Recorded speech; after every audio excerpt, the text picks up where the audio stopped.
Boa noite, irmãos. Uai, os irmãos estão tristes? Todo mundo com as carinhas de quem acabou de acordar. Vamos tentar de novo? Boa noite, irmãos. Hoje a gente está em pequeno número, né? Mas eu sei que o Senhor nos trouxe aqui porque Ele tem algo para falar aos nossos corações. E nós viemos aqui para louvar, engrandecer o nome de Jesus. Dizer que Ele é santo, que a misericórdia dEle dura para sempre e que Ele tem poder para salvar. Vamos colocar de pé, vamos adorar o Senhor com essa canção. Entregue tudo que há em você. Diga ao Senhor como você ama louvar a Ele, como você ama estar na casa dEle. Em nome de Jesus.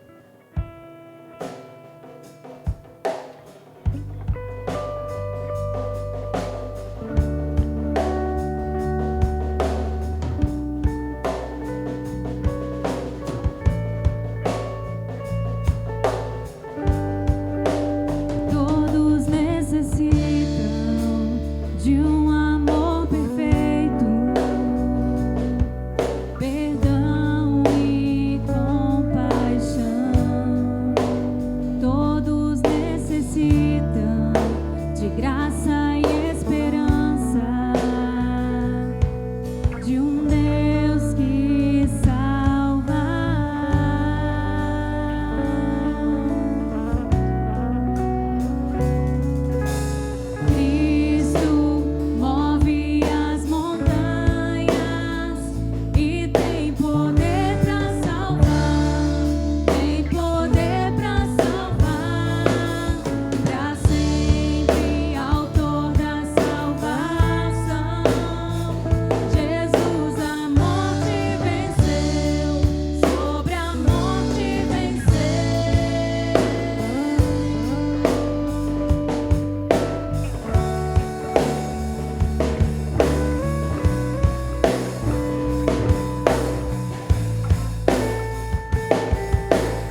Eu não tenho para onde ir.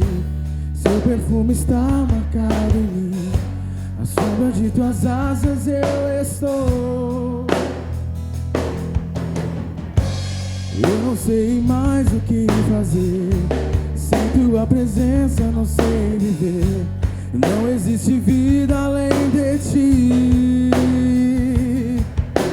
Único, tu és único, incomparável és a minha vida.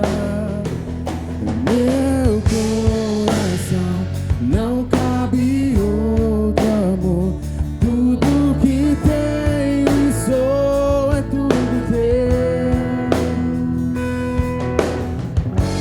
Eu não tenho para onde ir. Teu perfume está marcado em mim. Na sombra de tuas asas eu estou. Eu não sei mais o que fazer. Sem tua presença não sei viver. Não existe vida além de ti.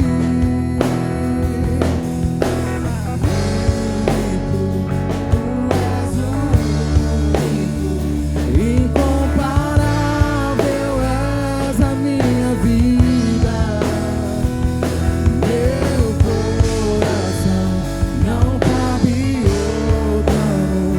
Tudo que tenho e sou é tudo teu. Tu és único, incomparável és a minha vida. Meu coração não cabe outro amor. Tudo que tenho e sou é tudo teu. Irresistível foi tua voz a me chamar. Palavras de vida eterna só tu tens pra mim. Irresistível foi tua voz a me chamar. Palavras de vida eterna só tu tens pra mim.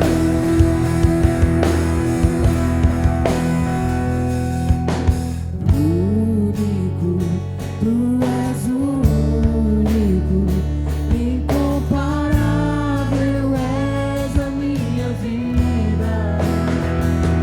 Meu coração não cabe outro amor. Tudo que tenho e sou é tudo teu. Único, tu és único, incomparável és a minha vida. Meu coração não cabe outro amor. Tudo que tenho e sou é tudo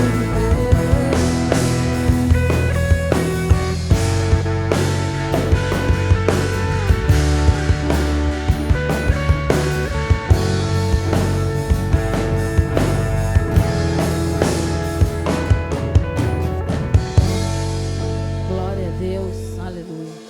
O Senhor é o único nas nossas vidas, amém? Eu ia chamar o pastor para fazer um momento ofertório agora, mas vamos cantar uma música antes. Em alto som, estava com tanta saudade de cantar essa música. Eu quero ver os irmãos cantando, batendo palma, e vamos estremecer o inferno em nome de Jesus. Amém? Amém? Amém? Glória a Deus.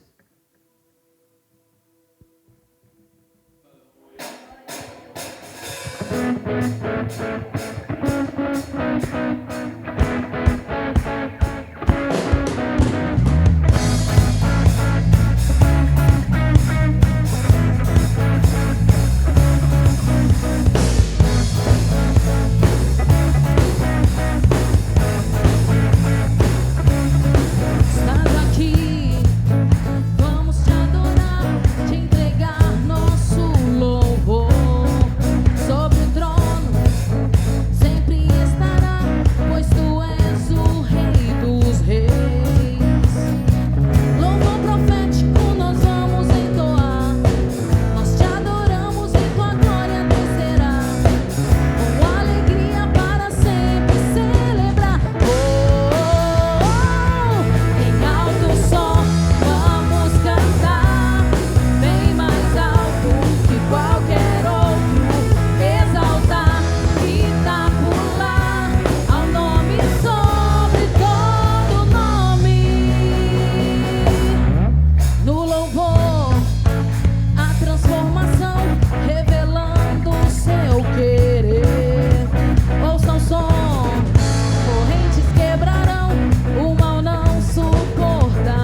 Nós vamos aproveitar que os irmãos estão de pé. Na verdade, o ofertório seria agora, né? Mas como os irmãos já trouxeram, nós vamos agradecer ao Senhor pelo privilégio de poder sermos sustentados por Ele, porque tudo que nós temos, tudo que nós somos, vem do Senhor para nós. E só oferta, só é dizimista na casa do Senhor quem tem um coração grato. Grato pela família, grato pelo trabalho, grato pelas conquistas, pelo sustento. Então, se você tem gratidão, você é dizimista e ofertante na casa do Senhor. E aproveitando para dizer que nós ainda estamos comemorando missões, tá bom? Então, até o final de setembro, você ainda tem a oportunidade de trazer a sua oferta para missões. O nosso tema, os irmãos sabem, né? Fale em todo o tempo. Então, se você ama missões e quando você oferta, você também está fazendo missões, porque às vezes a gente não pode ir lá onde os missionários estão, mas nós vamos com a nossa oração por eles e com a nossa oferta, tá bom? Então, vamos agradecer a Deus pelos irmãos que dizimam na casa do Senhor, que amam o Senhor, e aqueles que ainda não têm sido. Você mesmo sabe o motivo que você não tem sido dizimista e ofertante na casa do Senhor. Faça esse propósito com o Senhor. Se você lê Malaquias, a palavra diz o seguinte: fazei prova de mim. Deus não precisava nos mandar fazer prova dele, mas ele nos manda, né? E esse texto só é real na nossa vida quando nós obedecemos ele. Então, faça prova do Senhor na sua vida. E se você ainda não tem sido, peça ao Senhor que te dê condições de ser dizimista e ofertante. Se é por falta de trabalho, Ele vai abrir uma porta para você, se você se comprometer com Ele de dizimar, dar a Ele aquilo que é dele. Vamos agradecer?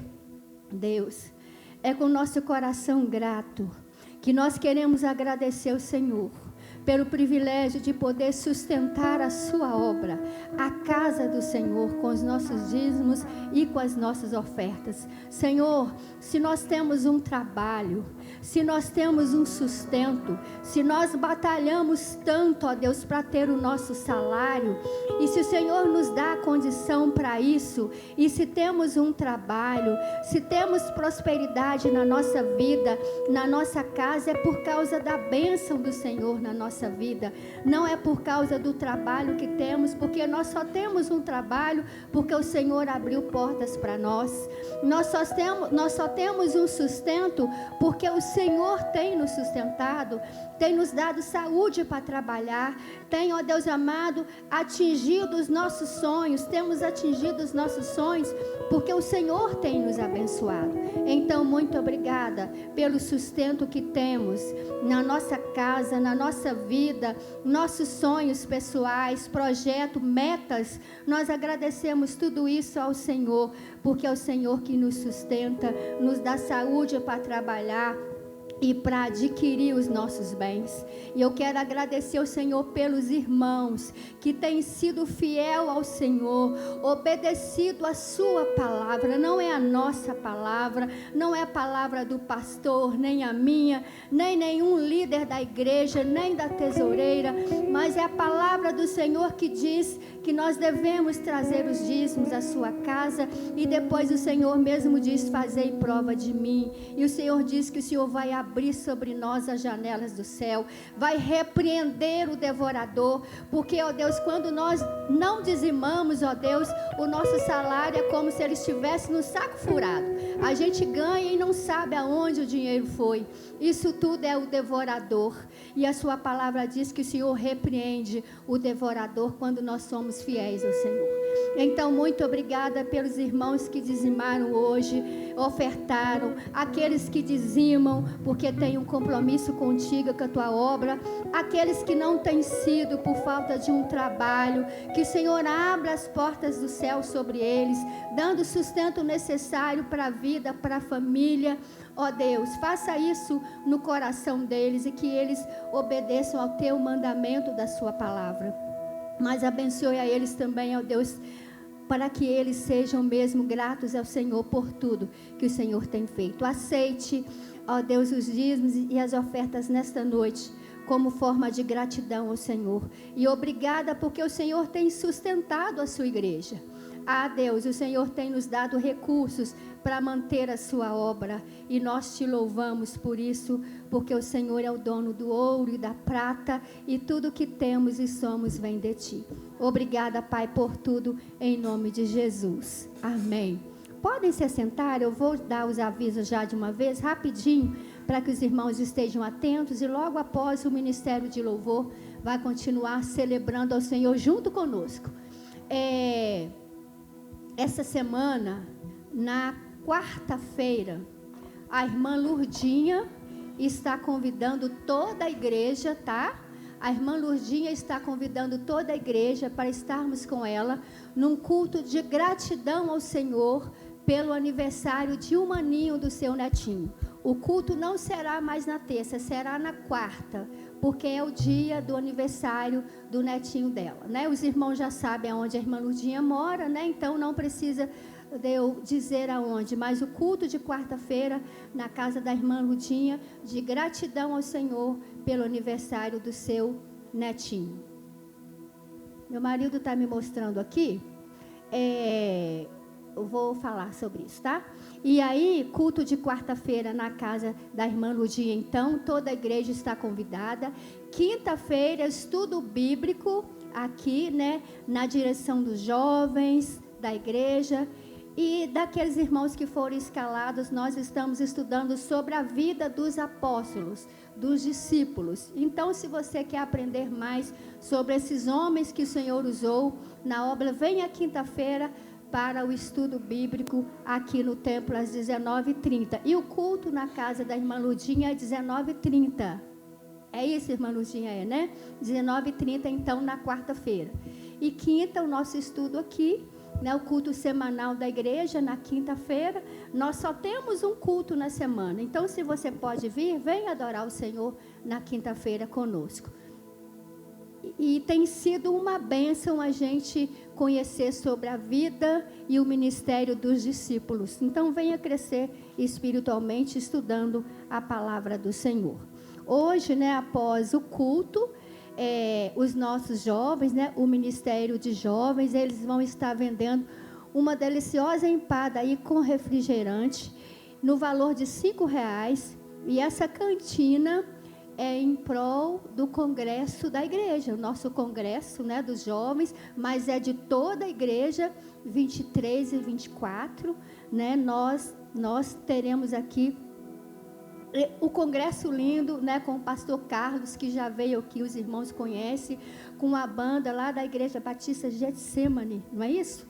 Com uma banda lá, olha, 23 e 24, o preletor do congresso é o pastor Carlos, que pregou no aniversário da igreja e foi uma bênção, vocês lembram? E nós teremos também a banda lá da Igreja Batista Getsemane, que vai vir adorar o Senhor conosco, tá bom? Então, convide outros jovens, a igreja, os irmãos, convida outras pessoas. O congresso é de jovens, mas é para toda a igreja.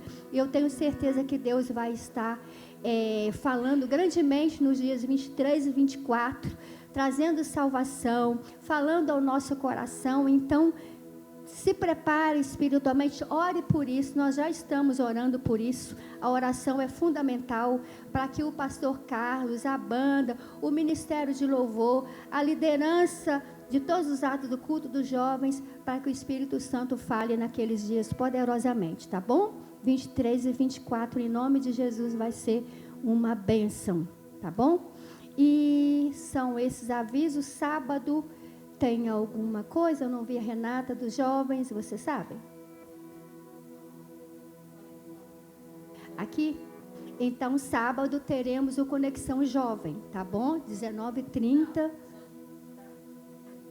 Tá. Então é só o encontro, não é conexão, é encontro dos jovens, né? Aqui é célula, tá bom? Os jovens estão convidados e os adolescentes para estar aqui à noite é facultativo, tá bom? Só isso, né? Que Deus abençoe os irmãos, estejam atentos às atividades, orando, participando, e juntos nós somos mais fortes, como igreja. Amém? Deus abençoe. Aproveitando, se tem algum convidado aqui, visitante em nosso meio hoje, alguém que está aqui pela primeira vez, segunda ou terceira, que nos visitam? Creio que não, né? Todos são da casa. Então vamos continuar adorando ao Senhor? Amém. Vamos colocar de pé, irmãos? Essa canção da banda Autoescolha, a gente já cantou ela aqui um tempo atrás. Eu falo que ela é uma declaração de amor a Deus, que o nome dela já fala, amado meu. Não é um amado nosso, é um amado meu, algo particular de você para Deus. Então que você possa cantar de todo o seu coração.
Essa última canção fala que somente o Senhor pode nos ajudar a melhorar.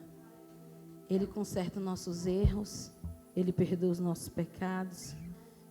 Ele nos faz, o Espírito Santo nos faz sentir que nós estamos errados. Se você tem feito algo errado, isso não tem te incomodado, desculpa, o Espírito Santo não está falando com você. Então peça a Deus, Espírito Santo, conserta o que está de errado comigo. Me ajuda a melhorar, porque sozinho eu não consigo, Senhor. E é isso que nós vamos declarar nessa noite.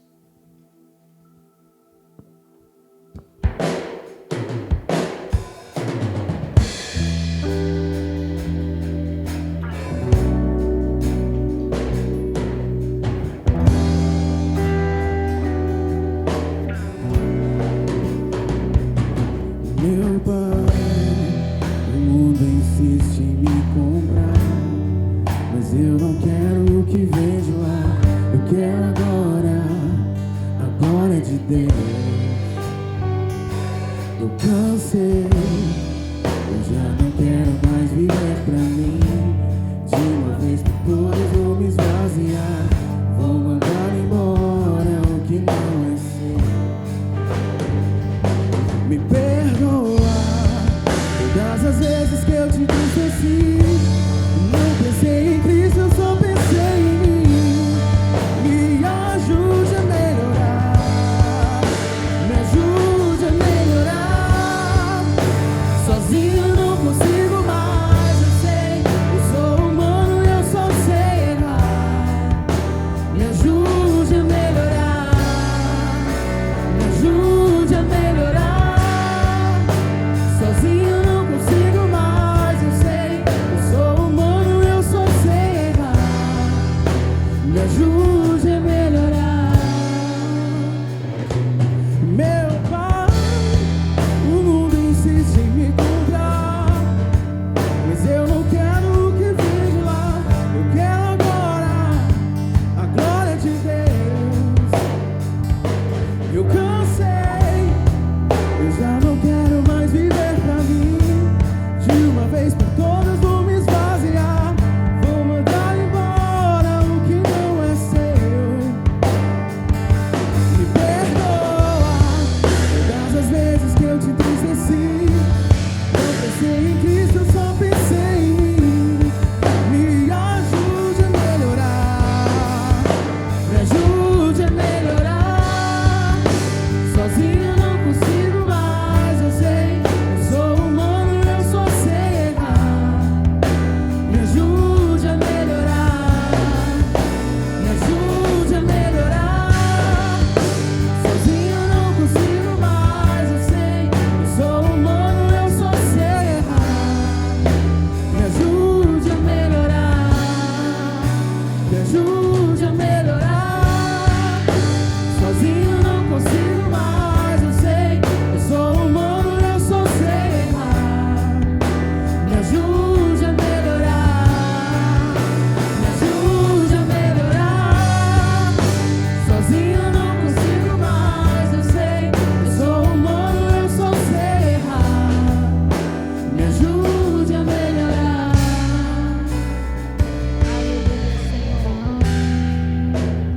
Nos ajude, Pai, a ser melhor diante do Senhor, diante da Tua presença, Pai, que possamos querer ser melhor para o Senhor, que possamos alegrar o Teu coração com as nossas vidas, com as nossas atitudes, que o Senhor possa nos capacitar cada dia, derramar, Pai, sobre nós autoridade vindas do céu.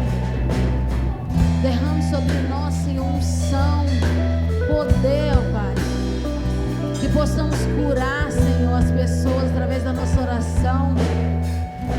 Que possamos, ó Pai, operar milagres, Senhor, através da nossa palavra profética. Porque tudo vindo do Senhor é maravilhoso. Tem graça, tem poder, ó Deus. E o Senhor disse que a nossa palavra tem poder. Onde nós tocarmos as nossas mãos, ó Pai, terá poder. Então, Senhor, ajude que possamos ser melhores a cada dia para te servir, para fazer, ó Pai, de tudo para que o Senhor se alegre, ó Pai, com as nossas vidas. E que as pessoas deste mundo, ó Pai, possam ver e reconhecer que o Senhor vive, Senhor, em nós. Que nós não vivemos mais, mas é que o Senhor é que vive, Senhor, através de nós. E que nós não somos nada e dependemos totalmente do Senhor, da Tua graça, da Tua misericórdia, do Teu poder. Obrigado, Pai, por esse dia. Obrigado, Senhor, por ter nos trazido aqui neste lugar, para que a Tua palavra, ó Pai, seja colocada nos nossos corações, para que haja transformação de vida. Nós te louvamos, ó Pai, nessa noite, te agradecemos e te pedimos, ajude-nos a melhorar. Em nome de Jesus. Amém. Glória a Deus.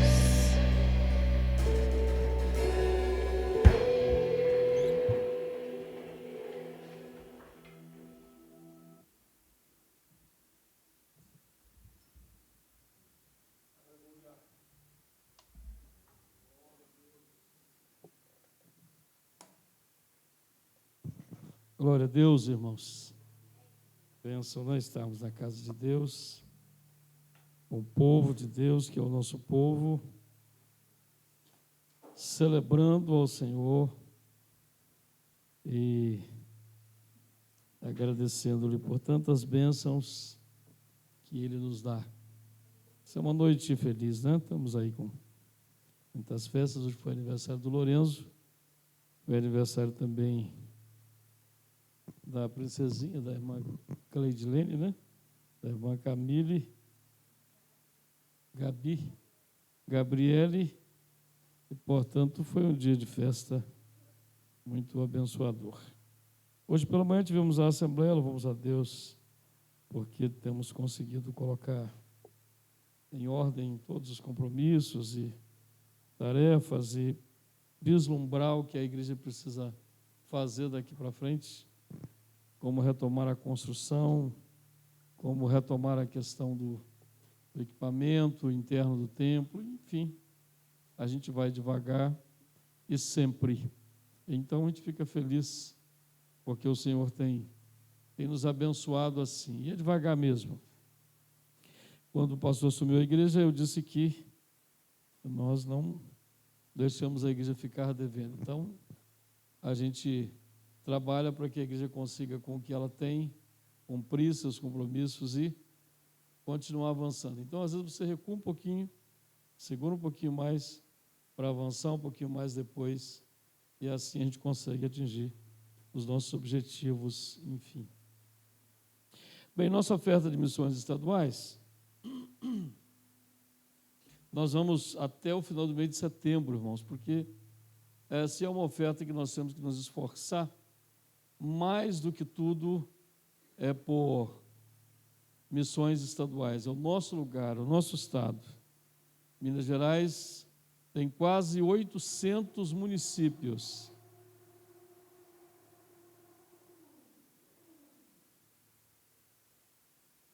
Esse rapaz, essa mulher, esse homem, sabe-se lá o que, ele está atentado esses dias, né? Está desde ontem com essa moto, com esse estouro assim da descarga. E deve ser uma moto bonita, né? Mas não basta ser a moto bonita, né? Geralmente um cara é feio, viu? Quando ele faz esses ruídos assim, é porque ele é mais feio, então ele tem que chamar a atenção de uma outra maneira. Então, o nosso estado tem quase 900 municípios e nós precisamos ganhar os mineiros para Jesus.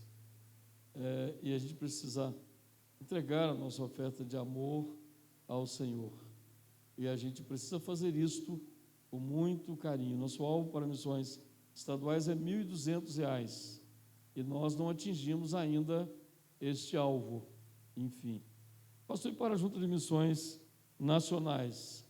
A Junta de Missões Nacionais está bem, graças a Deus. Comprou uma carreta no ano passado, planeja comprar uma outra carreta o ano que vem, se Deus permitir, uma Scania.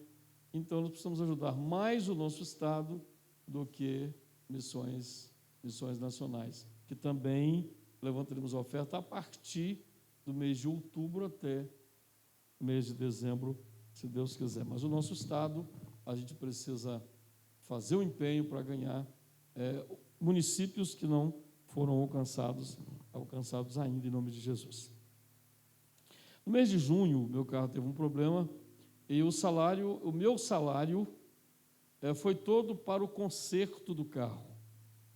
Quase R$ 4.000 do conserto do carro, mês de junho.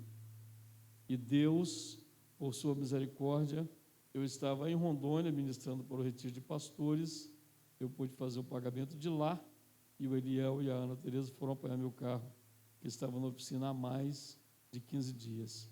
E a gente não deixou de dizimar e de ofertar naquele período, porque Deus sempre nos dá mais do que nós conseguimos pelo esforço produzir. Então não tenha medo de ser dizimista, não tenha medo de ser ofertante. E quando você faz isso, você trabalha por fé e não por força, e com certeza Deus te abençoa. Então, que você coloque mesmo, como disse Ana Maria hoje, Deus aprova. Hoje o pastor vai falar sobre servindo a Deus em tempos difíceis. Desde o mês de agosto, todo o mês de agosto, o pastor não pregou, então hoje o pastor retoma as atividades, e esse mês de setembro nós vamos pregar praticamente todos os domingos, com exceção do congresso. O pastor Carlos vai estar aqui e a gente vai estar ministrando o coração dos irmãos. Servindo a Deus em tempos difíceis.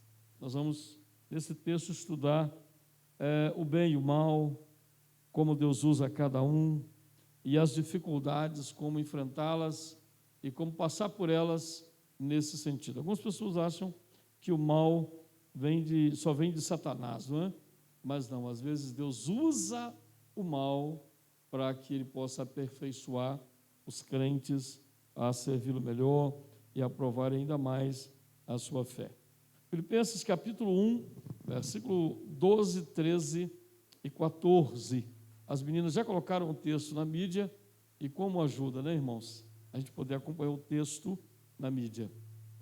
Filipenses 1, de 12 a 14, versículo 12, diz assim: E quero, irmãos, que saibais que as coisas que me aconteceram contribuíram para maior proveito do Evangelho, de maneira que as minhas prisões em Cristo foram manifestas por toda a guarda pretoriana e por todos os demais lugares. E muitos dos irmãos no Senhor, tomando ânimo com as minhas prisões, ousam falar a palavra mais confiadamente e sem temor. Filipenses, capítulo 1, versículo 12 ao versículo 14. Paulo não está assentado no sofá da sua sala. O apóstolo Paulo não está diante de uma televisão de 40 ou de 50 polegadas. Paulo não está numa sala com ar-condicionado. E Paulo não está num templo confortável, bem iluminado, como nós esta noite. Paulo está preso. E a prisão, por melhor que ela seja, mesmo as de primeiro mundo, são terríveis, porque elas limitam a liberdade, elas impedem a locomoção, elas limitam o diálogo e cria um sentimento doentio de limitação. Pessoas que são presas durante muito tempo relataram que depois de 5, 6 anos de prisão, tiveram problemas sérios de memória. Outros tiveram problemas sérios na capacidade de raciocínio. E outros tiveram muita dificuldade de voltar à inserção social, a capacidade de se relacionar com as pessoas. Então, a prisão, por mais confortável que seja, ela é um lugar difícil para qualquer pessoa. E Paulo está preso nesse momento. Quando ele escreve a carta aos Filipenses, ele está enclausurado. Não deveria o seu coração estar angustiado? Humanamente sim, mas espiritualmente não. Não deveria o apóstolo Paulo estar se sentindo derrotado? Humanamente sim, mas espiritualmente não. Não deveria o apóstolo Paulo estar murmurando, porque afinal ele era pregador do Evangelho? Humanamente sim, mas espiritualmente não. Paulo nos ensina aqui, meus irmãos e irmãs, como servir a Deus em tempos difíceis da nossa vida. Talvez esse não seja o seu tempo nesse momento. Talvez há muito tempo você já não tenha a dificuldade de dias difíceis, mas isso não significa que a sua história de vida também não contará dias angustiantes e dias de adversidades e dias de provas intensas e dias difíceis à sua resistência espiritual. Por algumas razões. Por que é que os dias difíceis existem? 1 João capítulo 3, 1 João capítulo 5, versículo 19. 1 João 5, 19, a Escritura diz: o mundo jaz no maligno. Aqui não é um inferno. Nós sabemos que o mundo não é um inferno. Mas nós sabemos que desde que Adão e Eva pecaram, eles assumiram o controle de muitos setores deste mundo, a ponto da Escritura dizer: o mundo jaz no maligno. Às vezes esquecemos que Satanás está vivo e atuante. Então culpamos a nós, culpamos as pessoas, culpamos o governo, culpamos uma série de coisas e de objetos, porque achamos que o mal que sofremos tem a ver com outras questões. Mas o texto diz que este mundo está todo preparado para se tornar, ou para ser, ou para se fazer um lugar difícil para nós. Quando o crente esquece que o mundo jaz no maligno, ele é movido pela culpa. Ele começa a pensar, quando os dias maus vêm, que afinal de contas ele não merece, ele só sabe errar, e porque só sabe errar, ele tem que sofrer mesmo, eu não consigo fazer a coisa direito, então é por isso é que eu estou sofrendo. Mas não, o sofrimento no mundo não tem a ver com os nossos erros, especificamente falando. É claro que os nossos erros trazem consequências que são naturais às nossas escolhas, mas, mesmo que fôssemos íntegros e sinceros, como Jó, esse mundo ainda continuaria mal, porque o mundo jaz no maligno. Efésios 5, versículo 16, o apóstolo Paulo diz que por causa do maligno existem dias maus. E os dias maus podem ser dias de enfermidade, podem ser dias de falta de dinheiro, podem ser dias de crise no casamento, podem ser dias em que parece que as coisas estão amarradas enquanto nós nos esforçamos para trabalhar, e a Bíblia diz que você e eu devemos estar preparados para servir a Deus no dia mau. Não é o que escolhemos fazer, viver para Deus, não é o que escolhemos viver para Deus. Então o texto diz, Efésios capítulo 5, versículo 16, que no dia mau nós devemos servir ao Senhor. De que maneira? Remindo o tempo, porque os dias são dias maus. E se existem dias maus, para mim, certamente eles irão existir para você, e nesse tempo de crise, nesse enfrentamento espiritual, você ou abrirá mão de servir a Deus para tentar resolver o dia mau, vai se divertir um pouco mais, ou você vai servir a Deus nesses dias que são difíceis. A Escritura diz, Efésios 6, versículo 13, que nós devemos vencer o dia mau. E nós só vencemos o dia mau quando nós persistimos servindo ao Senhor no dia mau que vem sobre nós. E às vezes nós achamos que podemos controlar os nossos dias. De que maneira? Nós trabalhamos muito para que não nos falte dinheiro. Nós cuidamos bastante da saúde para que não tenhamos problema com a saúde e então não tenhamos dias maus. Terceiro, nós nos cercamos de bons amigos, porque dizemos, se eu tenho bons amigos e boas relações, eu não terei dias maus. Nós vamos nos cercando de recursos, instrumentos, estratégias, porque nós não queremos enfrentar o dia mau. Mas não é isso que a Escritura diz.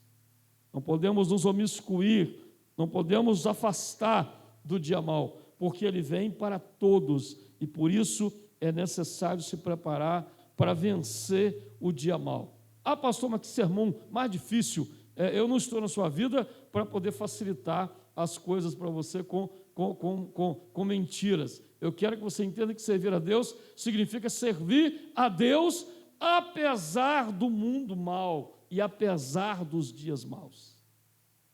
Portanto, tomai toda a armadura de Deus para que possais resistir no dia mau e, havendo feito tudo, ficar firmes, vencer o dia mau.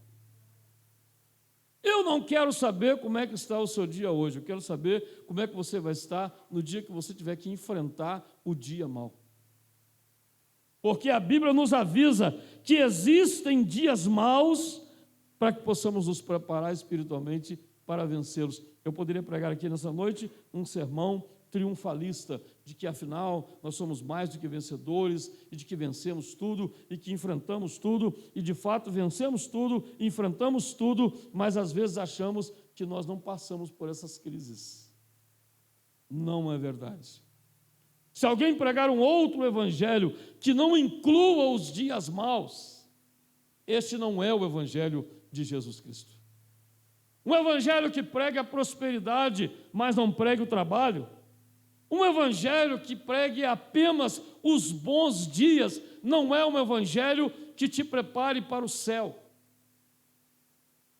Alguém disse que o diabo sabe que o inferno é ruim, então ele floreia o caminho.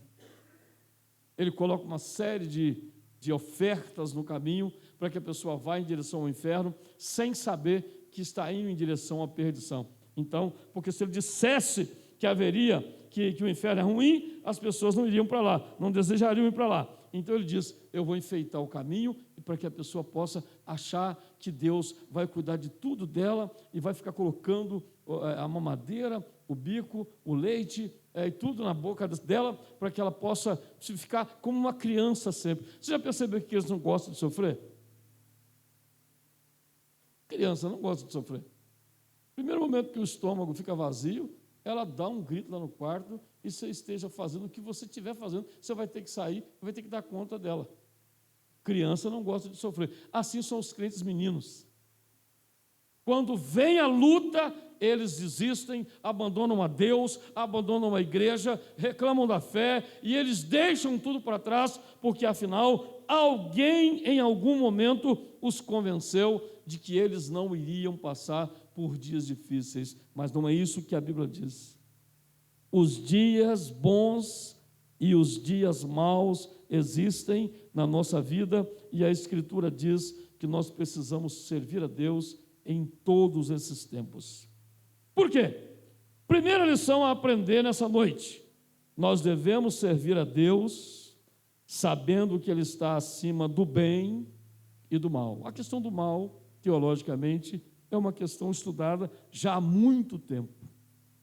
As pessoas acham que o bem é Deus e que o mal é só o diabo. Mas não. Teologicamente, Deus está acima do bem e Ele está acima do mal. E Ele vai usar o bem porque Ele é bom e é Deus de amor, e Ele vai usar o mal quando Ele quiser, para cumprir o propósito dele na vida do crente, da igreja, do mundo, enfim. Quando você lê o Velho Testamento, você então entende isto. Deus pega um povo mais forte e manda descer o porrete no lombo de Israel, porque o povo havia desobedecido. 2 cativeiros aconteceram. O do Egito, 430 anos, um pouquinho mais, e o povo então é tirado do Egito com milagres, com o poder de Deus, com manifestação do Altíssimo, é tirado de lá e levado para a terra prometida. não deveria aquele povo ter aprendido a servir a Deus? Mas uma coisa é certa, é mais fácil tirar o povo do Egito do que tirar o Egito do povo. Assim, quando aquele povo chega à terra prometida, ao invés de servir a Deus na primeira dificuldade, eles abandonam a Deus e fazem um bezerro de ouro. E vão adorar o bezerro de ouro, porque Moisés estava há 40 dias e 40 noites no monte orando, e eles disseram: esse Moisés nos tirou lá do Egito, onde nós tínhamos carne, panelas cheias de carne, nós tínhamos o cheiro da cebola, e eles começam a pensar no que eles comiam lá, na carne e na cebola, e diz assim: vamos fazer um Deus para nós. E eles fazem um ídolo e começam a adorar. Aí o Senhor interrompe a revelação a Moisés e diz: eu estou vendo um cântico lá no meio do povo, e não é canto de quem está alegre. Quando Moisés desce, o fraco Arão havia submetido ao povo e havia então feito um bezerro de ouro dos cordões, dos brincos, dos anéis, e eles estavam adorando aquele ídolo porque o povo precisava de uma referência, e Arão pecou com o povo. O povo não estava preparado para o dia mau. Quando o povo chega na terra prometida, então o povo deveria servir a Deus. A coisa ficou tão boa que eles pensaram que a partir de então eles não teriam problema nenhum. Eles começam então a trazer deuses de fora e a colocar entre eles, nos altos, nos baixos, nos planos, de um modo geral, e eles faziam então de madeira Deus, e tudo era Deus para eles. Tinham esquecido ao Senhor. E aí você vê uma sucessão de reis que a Bíblia diz: e fez o que era mal aos olhos do Senhor. Então o Senhor Deus usa o segundo cativeiro de 70 anos na Babilônia. Tira o povo da terra prometida e leva para a Babilônia, e lá o povo fica 70 anos, é o segundo cativeiro, que Jeremias, o profeta, previu que duraria 70 anos. E o profeta Daniel vê isso no capítulo 9 e no capítulo 10. E quando Daniel vê, é que o Senhor se manifesta para tirar o povo desse segundo cativeiro. Dias maus. Mas o tempo inteiro, nós vemos Deus usando o bem para o seu povo e o mal para disciplinar o seu povo. Às vezes, Deus usa tempos difíceis para aperfeiçoar a nossa fé. Às vezes, Deus usa dias difíceis para nos tirar da acomodação.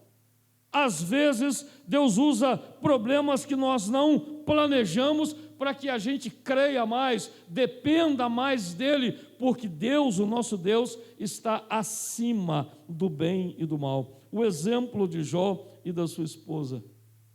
No entanto, ele, Jó, olha para sua mulher, ela havia afirmado: amaldiçoa seu Deus e morre, porque nosso gado, nossos filhos, nossa casa, nossos bens, nossa paz, tudo que tínhamos de bem, nos foi tirado. Amaldiçoa a Deus e morre. Então Jó volta-se para sua mulher, Jó capítulo 2, versículo 10, e ele diz: mulher, tu falas como uma louca, porventura receberemos de Deus apenas o bem que desejamos, e não também o infortúnio que Ele nos permite? E em todas essas provas, os lábios de Jó não o fizeram vacilar e não o fizeram pecar diante de Deus. Esse homem mostra como Deus está usando as circunstâncias, primeiro para que ele provasse que servir a Deus é uma necessidade de todo o tempo, em dias bons e em dias maus. Então, se você está em dias bons, sirva a Deus, para que quando os dias maus chegarem, você possa servi-lo com a mesma disposição, com o mesmo interesse. Eu hoje sou jovem, e esse negócio de dia mau, esse aí é coisa para velho, enfim, eu gostaria muito que fosse só para nós, mais maduros. Mas é a vida. há 3 semanas atrás, 5 jovens saíram de Porto Velho, em Rondônia, e foram para Ariquemes, foram fazer missões. E o motorista dormiu no volante, e eles bateram de frente com uma carreta, 3 morreram. Dias maus para a família daqueles jovens missionários. Dias difíceis. Em 2015, nós estávamos, em 8 de abril, nós estávamos celebrando o aniversário da PIB em São Francisco. 7 dias de festa. Agenda cheia de celebridades que estariam visitando a igreja.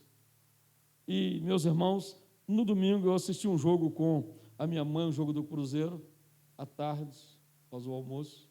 E logo após o jogo, ela passou mal. E olha que o Cruzeiro venceu, viu? Não foi porque o Cruzeiro perdeu, não. O Cruzeiro venceu. Ela passou mal e nós tivemos que ir com urgência com ela para o hospital e ela faleceu naquela tarde de domingo. Nós estávamos em festa, dias bons. E num dia bom, nós sofremos um dia mau. O que nós estamos aprendendo nessa noite é que nós precisamos entender o que é servir a Deus. Porque às vezes o nosso coração está preparado para servir a Deus apenas nos dias bons. E é por isso que nós vemos tantas pessoas que já estiveram no altar da casa do Senhor e abandonaram o ministério depois de dias maus. É por isso que vemos pessoas que sentavam nos bancos da igreja e depois foram desanimando e voltaram para o mundo, porque não estavam preparados para os dias maus. Então a Escritura diz que Deus é o nosso Deus quando tudo está sob o nosso bem e controle, ou quando algumas coisas ruins também acontecem conosco. No ano 2000, eu estava no auge do meu ministério, pregando com todo entusiasmo, saltitante e alegre, quando comecei a ficar rouco com toda a frequência de mensagem. Pregava 15 minutos, ficava rouco. Então fui ao otorrino e ele fez um vídeo de observação e disse: você está com um calo entre as pregas vocais. E ele me disse: isso pode ser benigno ou maligno. Você pode continuar falando depois da cirurgia ou pode ficar sem voz, afônico. E aí, de tempos bons, vêm os dias maus, porque você fica inseguro, preocupado, temeroso, e nós só temos uma alternativa: ou confiamos no Senhor nos dias maus, ou o abandonamos. Então coloquei a igreja para orar, intensifiquei as orações e demos prosseguimento ao tratamento. Ele fez a intervenção cirúrgica, tirou o calo e disse: você precisará ficar 10 dias sem falar nada depois da cirurgia. Nós fizemos. Mas, meus irmãos, é muito difícil ficar calado quando você está acostumado a falar na igreja, em casa, na sala de aula, na rua, e você tem que ficar dentro de casa sem falar uma. É só aí que você percebe o valor do comportamento verbal, daquilo, de como você joga para fora as emoções quando você fala. Eu sei que a mulher, quando você não espragueja, mas você fica brava em casa, você está jogando o nervosismo para fora, né? Você, marido, quando responde, está jogando a emoção para fora. Mas quando você tem que ficar calado 10 dias, é uma luta interior. No primeiro dia você consegue, no segundo dia você consegue também, no terceiro dia você perde o sono, no quinto dia você já não dorme nada e você fica feito doido pensando 24 horas por dia. Você vai melhorar lá por volta do 7º, 8º dia, quando o organismo, quando você aceita que precisa ficar em silêncio. Mas no 10º dia, quando eu tinha autorização para falar, depois de uma consulta de revisão da cirurgia, eu dei um glória a Deus, irmãos. E a partir dali eu disse, Melissa, que eu cuidaria da minha voz como nunca antes havia cuidado. Dias maus. Dias em que nós precisamos entender qual é o propósito de Deus naquele tempo de dificuldade. Vemos o exemplo de Jó, de que Deus usa o bem e o mal para colocar à prova os seus filhos, às vezes. Então, pode ser que uma luta que nós enfrentemos, ela sirva para provar que nós amamos a Deus e que nós sabemos que Ele continua no controle da nossa história. Esse é o exemplo do apóstolo Paulo, Filipenses 1, versículo 12, ele diz, eu quero, irmãos, que vocês fiquem cientes de que as coisas que me aconteceram têm contribuído para o progresso do Evangelho. Uai, quem em consciência humana vai acreditar que a prisão de um servo de Deus vai contribuir para a pregação do Evangelho?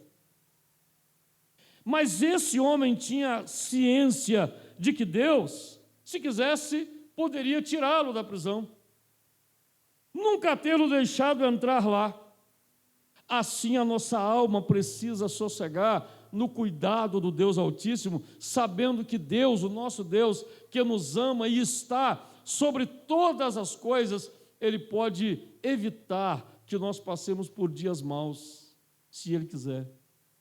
Mas quando Ele permitir que a gente tenha dias maus, Ele está nos colocando de alguma forma à prova espiritual. E nós precisamos servi-lo como Jó e Paulo serviram. A Bíblia diz que nos dias bons devemos nos alegrar, mas nos dias maus devemos refletir. Salomão disse, nos dias bons, alegre-se. Nos dias maus, reflita. Então, nosso coração precisa continuar submisso ao Senhor e perguntar, o que o Senhor quer me ensinar nessa situação? Nessa falta de dinheiro, nesse momento de enfermidade, nessa luta na minha família, nessa porta que não se abriu ainda, nessa espera que eu estou tendo que exercitar, nessa perseverança que eu estou precisando fazer. E então, descobrir como Jó e Paulo, que Deus continua atuante na nossa vida. Ele não se esqueceu de nós e nem nos abandonou no momento mais difícil da nossa vida, irmãos. Porque o diabo faz questão de tentar nos convencer de que nos dias maus Deus nos abandonou. Por quê? Se ele consegue convencer o crente de que nos dias maus o Senhor o abandonou, o que vai acontecer com o crente? Ele vai abandonar a fé, ele vai blasfemar de Deus. A mulher de Jó foi um exemplo disso. Ela disse, você já está acabado mesmo? Já perdemos os bens, já perdemos os filhos, já perdemos tudo, amaldiçoa Deus e morre. Ele já era um problema para ela, porque aquela mulher olhava para Jó e dizia assim, eu agora já perdi tudo e vou ficar até sem marido? O sujeito ficou doente. Com certeza, na cabecinha dela, era que ele fosse logo para poder casar mais depressa possível. Então, ele olha para aquela mulher e diz, como fala uma louca, assim falas tu. Ele não chama a mulher de louca. Ele está dizendo que aquela fala era uma fala de loucura, fora da realidade espiritual. E então ele responde, porventura receberemos de Deus apenas o bem que desejamos e não também o infortúnio que Ele nos permite? E em todas essas provas, os lábios de Jó não o fizeram vacilar e pecar. E esse é o exemplo de um homem que soube passar pelos dias maus sem abandonar a sua fé, como Paulo. Que ao invés de deixar os irmãos reclamando da sua situação, ele disse, não, eu quero que vocês fiquem certos, se eu quero cientificar-vos de que as coisas que me aconteceram têm contribuído para o progresso do Evangelho. Estou preso porque Deus quer. Isso exige alta maturidade espiritual.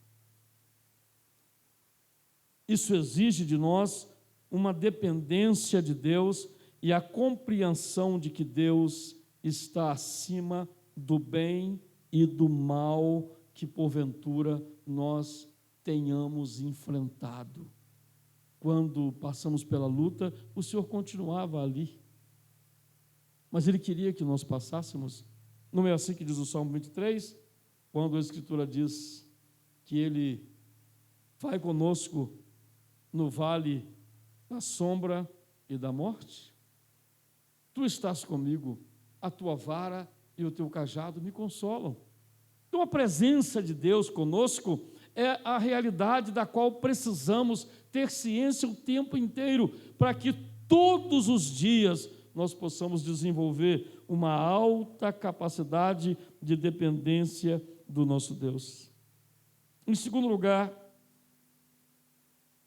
nos dias e nos tempos difíceis, devemos entender que servimos a Deus em dias maus e dias bons, quando temos ciência do propósito de todas as coisas em nossa vida. Há um exemplo que é um exemplo clássico, o exemplo de José, capítulo 50, versículo 20 de Gênesis, quando José já primeiro-ministro do Egito, ele recebe os seus irmãos. E ele se revela aos seus irmãos que o haviam prendido, escravizado, vendido e isolado, porque tinham muita inveja dele. E Deus usa tudo aquilo na vida de José para que ele pudesse cumprir o seu propósito. Então, lá no capítulo 50, versículo 20 de Gênesis, José se revela aos seus irmãos e que estavam com medo dele vingar de cada um deles, e ele lhes responde: vós bem intentastes o mal contra mim, porém Deus o tornou em bem, para fazer como se vê nesse dia e para conservar em vida um povo grande. Vocês fizeram mal contra mim, mas Deus tornou o mal em bem para fazer o que se vê nesse dia. Então, quando o crente enfrenta as lutas, ele tem que procurar o propósito. Ele tem que entender o porquê está passando por aquele tempo de lutas e de dificuldades. Ele não pode perder o prazer da adoração, não pode dar lugar à murmuração. Ele precisa compreender o que Deus está fazendo. A vida de José é um exemplo extraordinário de servir a Deus segundo o propósito dele em todas as coisas. A Bíblia diz que José, ele toma para si esta lição e diz: Deus continua no controle, e ele só trouxe os meus irmãos até aqui, porque quando eles intentaram mal contra mim, ele estava preparando tudo para este dia. E como é bom você, no final da luta, perceber o propósito de Deus ao te fazer passar por aquela batalha espiritual. Você entender. No meu caso, quando em 2000 eu precisei fazer a cirurgia, foi muito positivo, porque eu passei a cuidar melhor da minha voz, passei a pregar com mais cuidado, me dediquei mais ao ensino propriamente dito do que à própria pregação em si. Tive que fazer 1 ano e meio de cuidados com a voz, com uma fonoaudióloga. E depois eu próprio fui estudar para saber como guardar a voz e não enrouquecer. E é o que sei fazer hoje. Posso falar 2 horas. Eu fui em junho para falar 1 semana para os pastores em Rondônia, falei a semana inteira e depois preguei nas igrejas da região. Não fiquei rouco nenhum dia. Aprendi a lidar. Mas e se eu não tivesse passado por aqueles dias tão maus? Eu continuaria usando muito mal a voz. Eu era um pregador, irmãos, que alguns chamariam de sapatinho de fogo, né? Eu pregava pulando, eu saltitava, eu gritava, e se eu já falo alto hoje, você já imagina naquela época. Aprendi a lidar com o volume de voz. Aprendi a lidar com a minha própria voz. Ora, então não foi uma bênção ter passado por aquela questão? Hoje eu cuido de pessoas com problemas de voz. O ano passado Deus mandou um garotinho de 3 anos, o Danilo, uma dificuldade de fala, e a mãe chegou e disse: eu preciso desenvolver a fala dessa criança. E nós trabalhamos com aquela criança 6 meses. E quando aquela mãe começou a ver aquele filhinho começar a falar com a fala em atraso, já aos 3 anos de idade, ela saltou de alegria.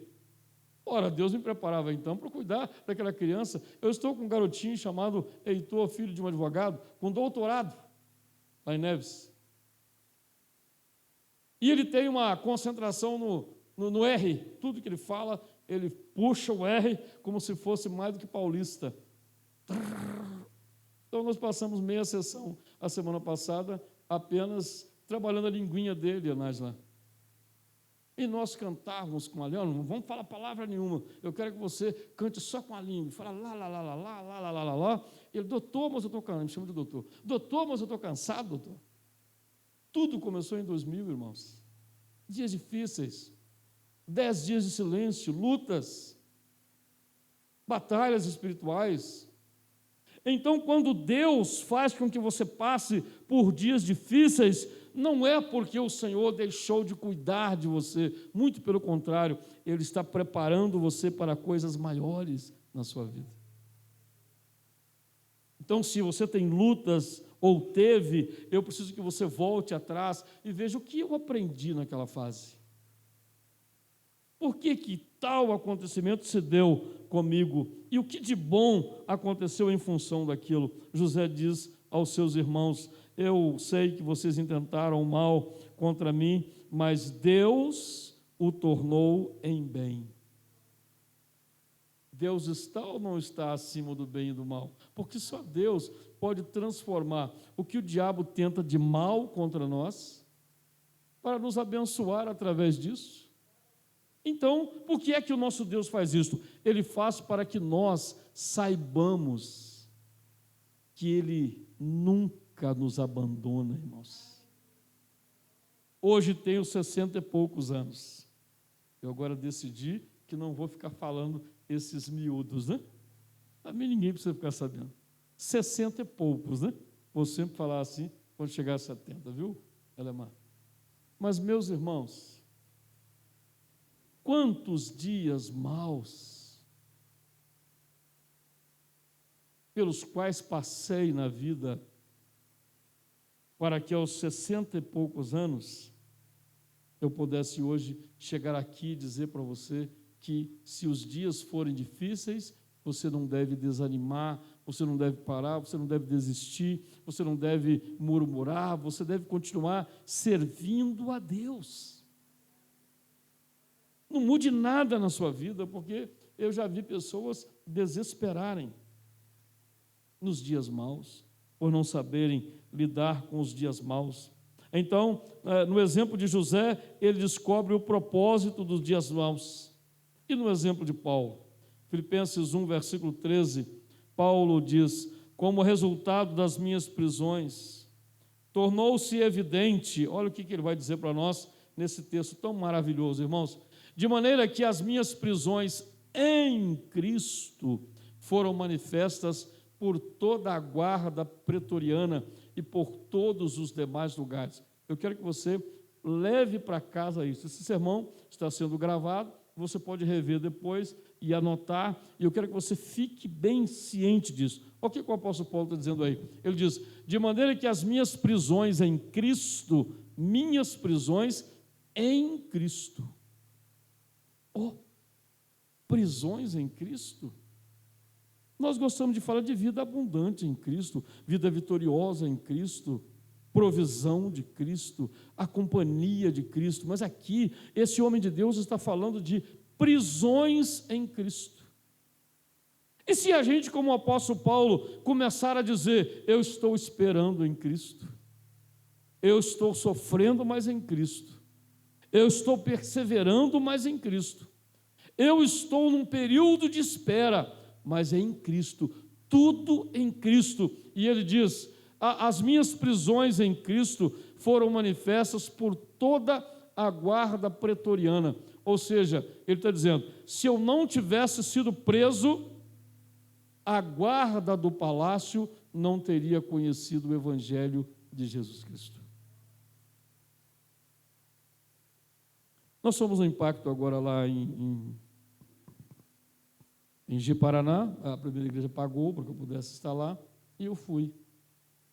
E lá encontramos, entre os 100 homens para os quais ministramos também, um médico. Aquele homem abandonou a família, aquele homem passou por muitos problemas na profissão, um cirurgião de primeira linha estava fazendo impacto. E ele contou a história dele. A história difícil. Ele teve que perder quase que tudo, inclusive o CRM, para que ele pudesse se render a Cristo, porque começou a beber, e a beber, e a beber, e a beber, e não só beber, mas usar também a cocaína, e por causa disso perdeu a família, por causa disso perdeu o nome, e por causa disso veio perdendo uma série de coisas, mas Deus usou aquele tempo mal para que pudesse levá-lo a Cristo, e ele se converteu no impacto. Está aqui no meu celular o que o pastor Sérgio, que é o presidente da Convenção Batista de Rondônia, do estado de Rondônia, enviou para mim ontem. Ele estava numa célula de estudos com mais 4 médicos que são membros da igreja.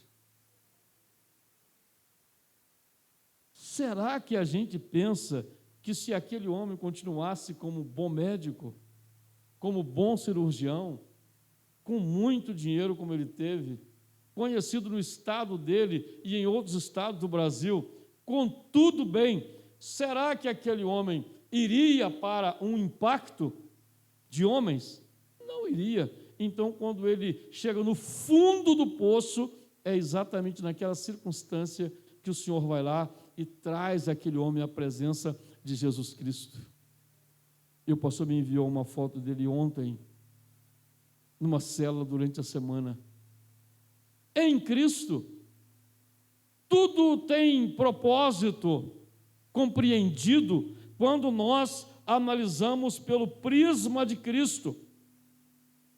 No caso do exemplo de José, ele disse: o mal que intentaste contra mim, Deus transformou em bênção.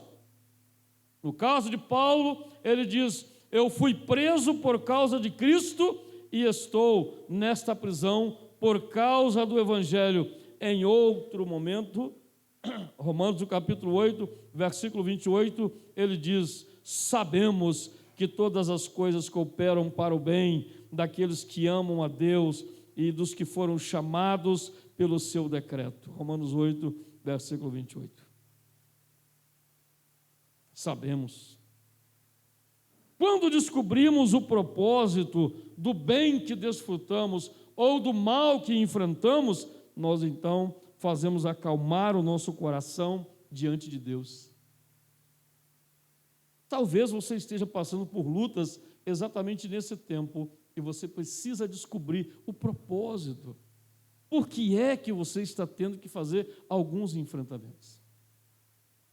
O dinheiro que falta, a saúde debilitada, aquele concurso que você precisa continuar enfrentando, aquele emprego que está demorando um pouquinho, aquela conta que você emprestou um dinheiro para alguém e a pessoa prometeu pagar em 24 vezes e já tem 18 meses, ela não pagou nenhuma parcela, e você fica: Senhor, eu podia não ter emprestado aquele dinheiro, e agora eu emprestei, e como é que eu faço? Deus está trabalhando nessas circunstâncias todas, perdas que você teve, situações que você enfrentou.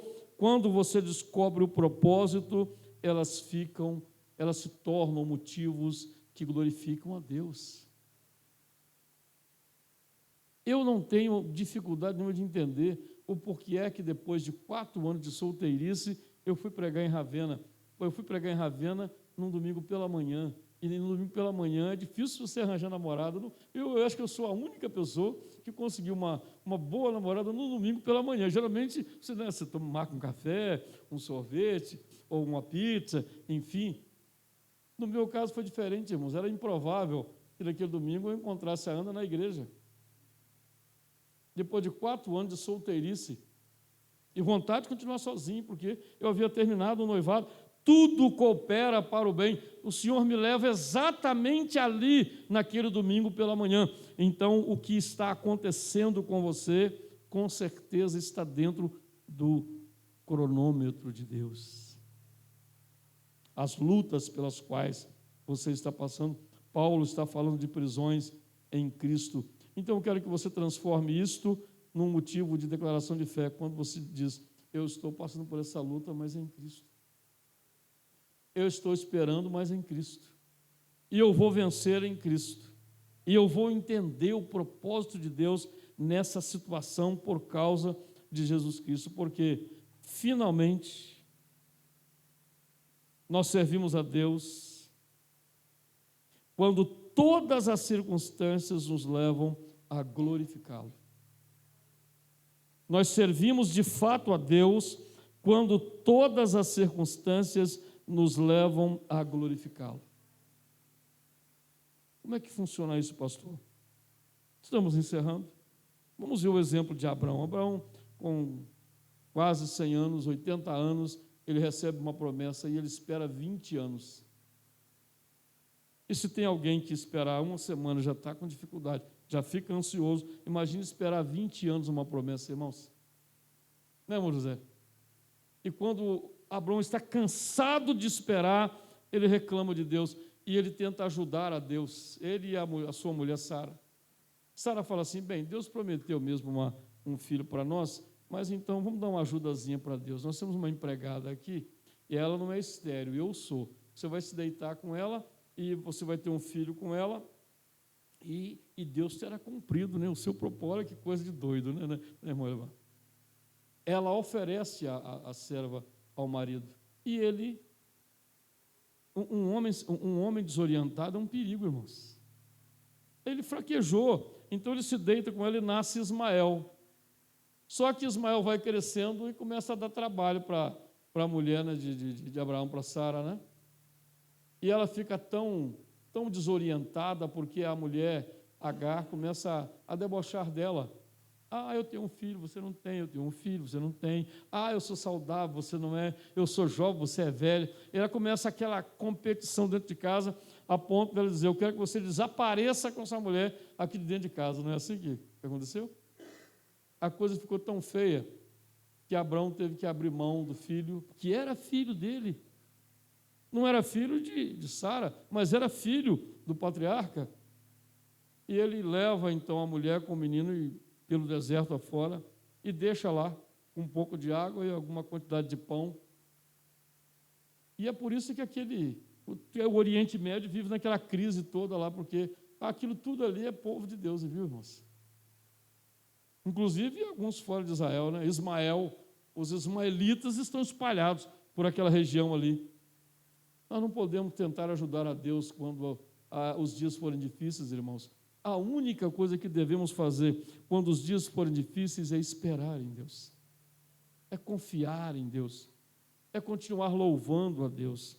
E a Bíblia diz que Abraão, então, estava desistindo quando Deus o chamou para fora da sua tenda numa noite de estrelas no céu e diz: olha as estrelas. E ele olhou. E o Senhor Deus disse a Abraão: como você não pode contar as estrelas, assim será a sua descendência.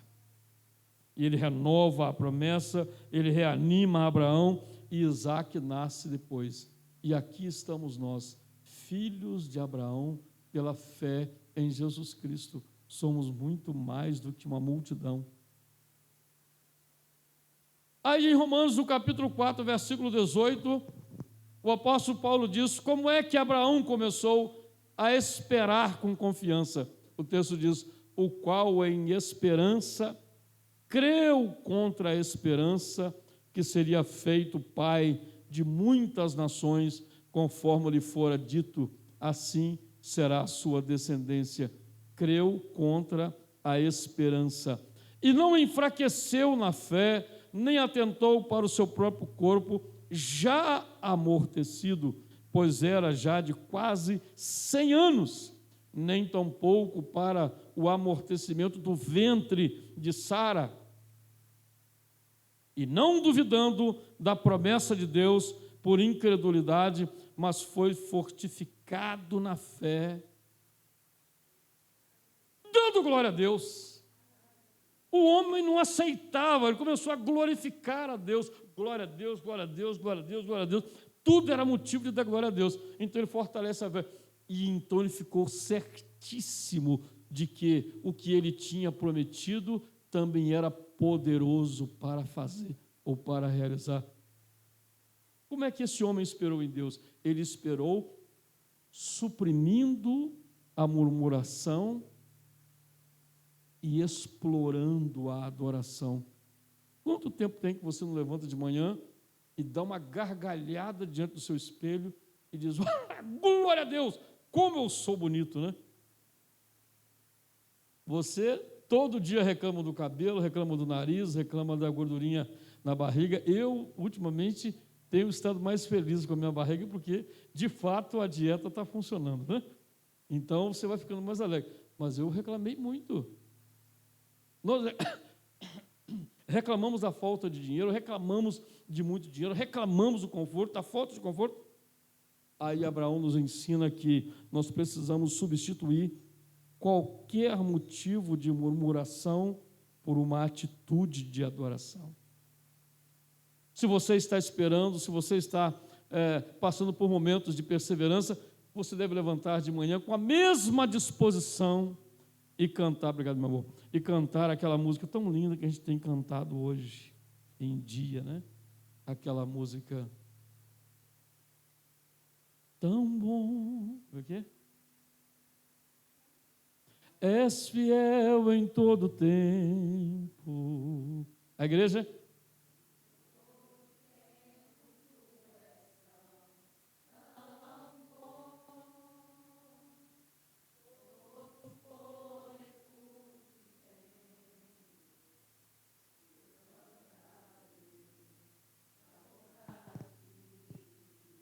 Isso é música para encher a nossa alma logo de manhã, irmãos.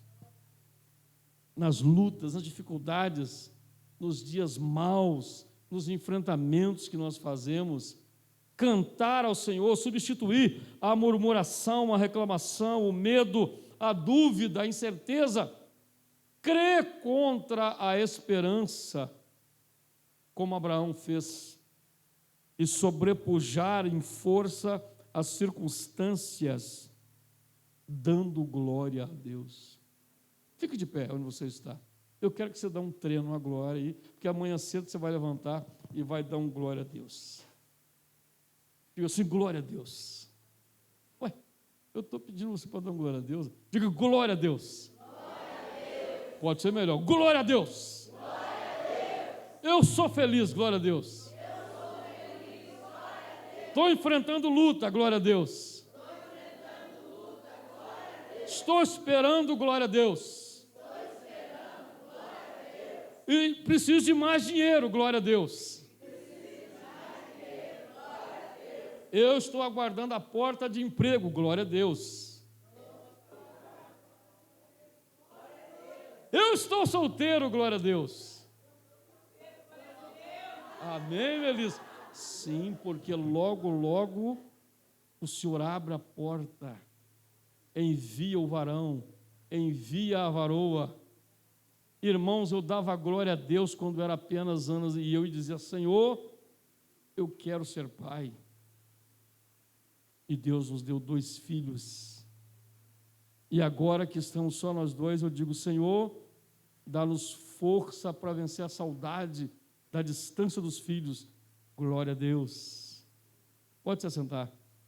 Abraão substituiu a murmuração pela atitude de adoração. Então, nós servimos a Deus em dias maus e dias bons, quando glorificamos a Deus acima das circunstâncias. E para finalizar, Paulo, como exemplo, ele no versículo 14, ele diz, olha o que o versículo 14 de Filipenses 1 diz: e muitos dos irmãos no Senhor, tomando ânimo com as minhas prisões, ousam falar a palavra mas confiantemente e sem temor. O seu testemunho motiva os outros salvos. Então, quando você vir para a igreja, venha com motivação. As pessoas estão olhando para você, desde que você chega na porta do templo, até quando você está aqui dentro. Quando você sai, as pessoas lá do seu trabalho estão de olho em você. Não é porque querem o seu lugar, não, elas querem aprender com você. Elas querem saber a diferença que Jesus Cristo faz na sua vida. Elas querem, a partir de você, sentir o doce da fé em Cristo. As pessoas querem olhar para você e saber que são felizes. Por que é que eu tenho tido o privilégio de falar da palavra de Deus no Brasil, irmãos, e fora do Brasil?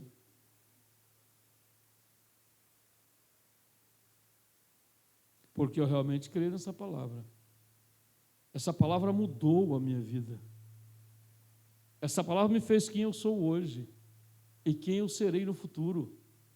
Essa palavra me fez uma pessoa para a glória de Deus, um profissional que glorifica a Deus.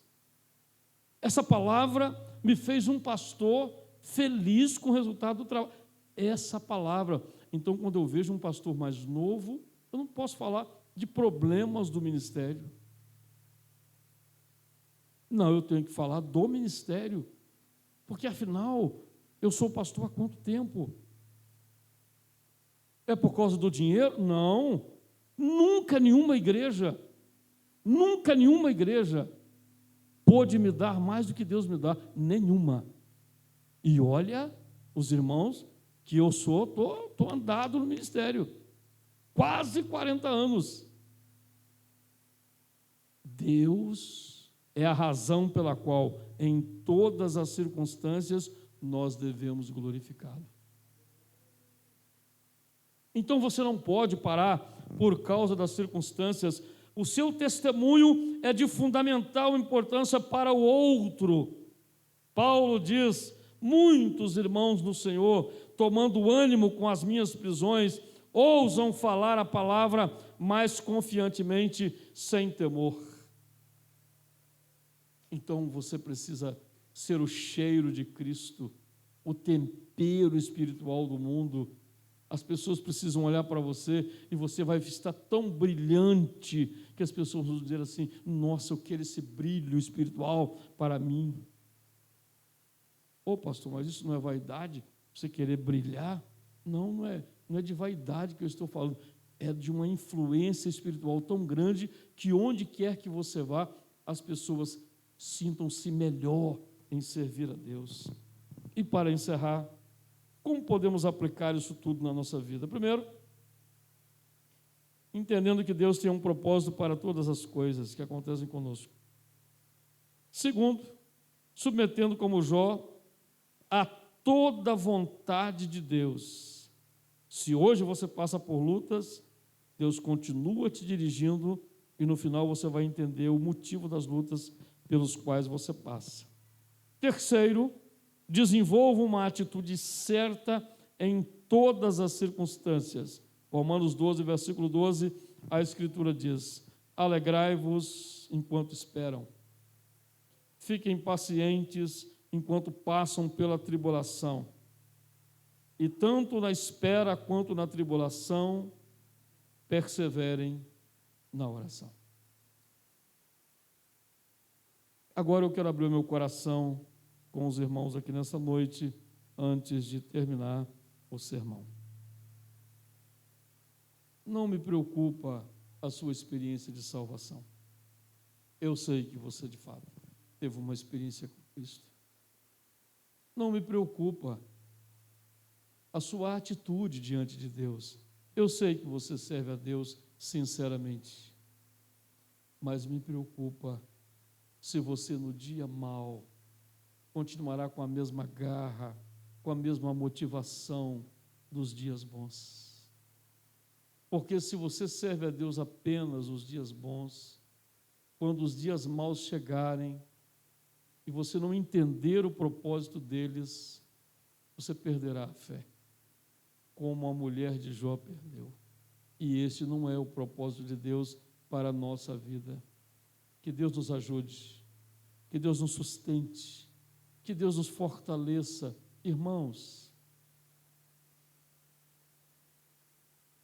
parece uma exaltação, mas eu não quero que você veja isso como exaltação.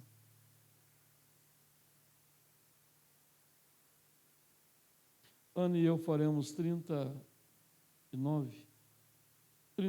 anos de casados. O nosso casamento é um sucesso,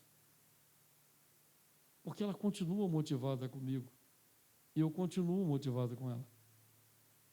Olhamos para os nossos filhos, nosso ministério, nosso trabalho espiritual, a profissão que Deus me deu, saindo de uma família sem recurso nenhum, me casando pobre, mas pobre de maré de si, irmãos, para o que temos hoje, para tudo que a gente vivencia nesse tempo inteiro. Eu não posso contar os dias maus apenas. Meu coração não pode ser ingrato para com o Senhor, porque nos dias maus o Senhor estava lá, para que eu soubesse desfrutar dos dias bons. Hoje vivemos dias bons. Se ela quiser comer uma picanha, nós podemos comprar. Se ela quiser comprar uma roupa, nós podemos comprar. Se a gente quiser trocar de carro, pode trocar. Não temos essas dificuldades que tínhamos quando começamos o casamento. Mas só chegamos a esse ponto porque nos dias maus, e eles aconteceram em nossa vida, nós soubemos perseverar, nós soubemos avançar. Vamos ficar em pé? Faltam 10 para as 9. E esse caldo grosso é para você digerir durante a semana, né? Para você voltar para casa motivado, servindo melhor ao Senhor, dedicando mais a Ele o seu tempo, seus talentos, seus bens, sua vida, para que você não desista de servi-lo, para que você não seja enganado pelo mundo, para que você não aceite as ofertas do adversário, porque há tantas ofertas para nós, irmãos, mas que a gente continue com essa mesma garra de servir ao Senhor o tempo inteiro. Abra as suas mãos. Que o amor de Deus, nosso Pai, que a graça salvadora de Jesus Cristo, nosso Senhor, que as consolações ternas do Espírito Santo de Deus repousem sobre a igreja reunida neste santuário e espalhada sobre toda a face da terra, agora e para todo sempre. E o povo de Deus diz: podem se assentar. A cantina está funcionando logo após o término do culto. O Ministério de Louvor vai vir aqui à frente para encerrar com uma ministração e logo depois os irmãos estão em liberdade para irem à cantina e desfrutarem do bom salgado para o nosso congresso em nome de Jesus.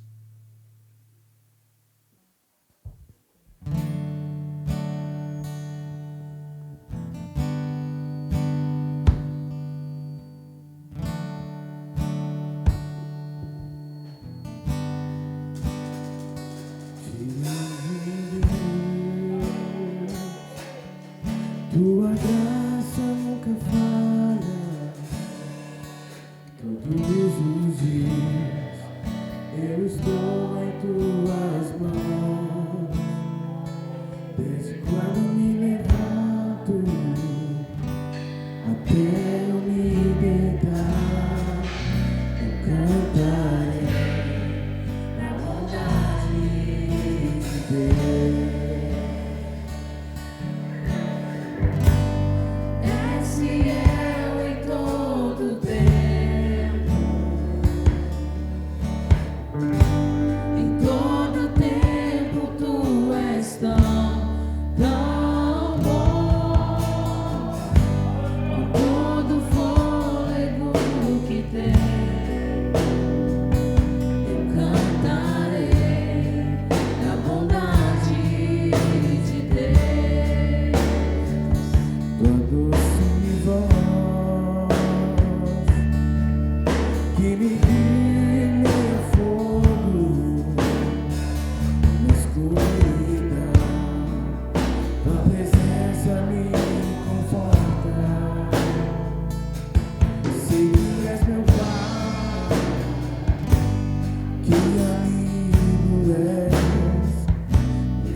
Todo